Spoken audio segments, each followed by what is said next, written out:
Well, good morning, everyone. The sun is rising, and look at that. We are seeing wind and rain, and look at those waves there as we take a live look into Ocean City. Tropical storm Ophelia is continuing to track its way towards Maryland, and we're already seeing the impacts of the rain and wind from that storm. I'm going to toss it over. We have team coverage today. I'm going to toss it over to meteorologist Chelsea Ingram. It made landfall. That's right, near Emerald Isle, North Carolina, earlier this morning. In fact, just a few minutes ago, as a very strong tropical storm with maximum sustained winds around 70 miles per hour. Here's the latest information in from the National Hurricane Center. It still is maintaining that tropical storm strength with winds of 70, and it's moving to the north-northwest at about 9 miles per hour. It's approximately 300 miles or so away from Ocean City, Maryland this morning, and that's the center of circulation. But when you look at the shield of rain, that's far-reaching, and the wind field far-reaching as well.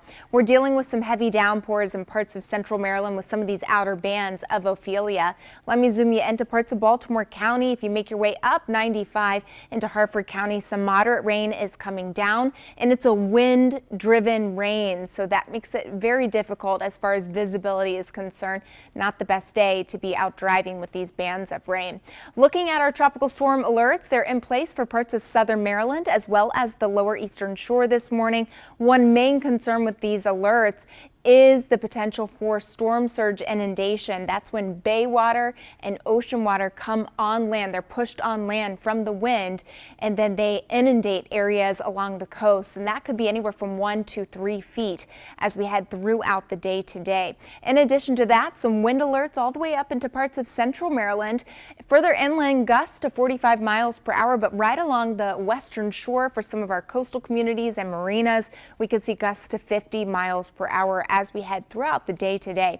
Here's the latest track from the National Hurricane Center. It's going to continue to track into Virginia toward Richmond as we head into Sunday morning with winds of 40 miles per hour. It will, however, lose strength as it approaches Maryland, but because that center of circulation is still going to be close by, even heading into Sunday, we will still maintain that risk for flooding, tidal flooding, and even perhaps a little bit of storm surge. So tides 1 to 3 feet above normal through Sunday morning, especially during times of high tide. So let's talk about when those are going to occur.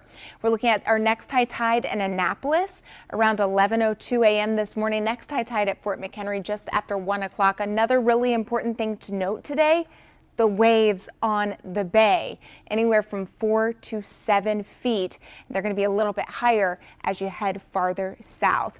That's not the only threat we're dealing with as we head throughout the day today. Let's send things over to meteorologist Delencia Jenkins. Perhaps even a couple tornadoes can't be ruled out. Yes, we cannot rule the tornadoes out as we continue to see the wind and the rain. So I'm going to show you the tornado threat in a second. Let's look at Futurecast here. This is the rain that we're going to continue to see as we progress throughout the day. This is moving through the morning hours. Periods of heavy rain is possible. Now it looks like it breaks up here. I would still expect a drizzle here and there even as we move into the lunchtime hour, but notice how we move later into the dinner time hour, and that's when our rain will pick back up. You see the yellows and oranges. Those are the heavier, moderate to heavy rainfall chances as we move into the evening hours. Moving overnight, that only continues into Sunday. Now the good news for our Sunday forecast is that as we move into the afternoon, that rain seems to taper off. So that is good news for those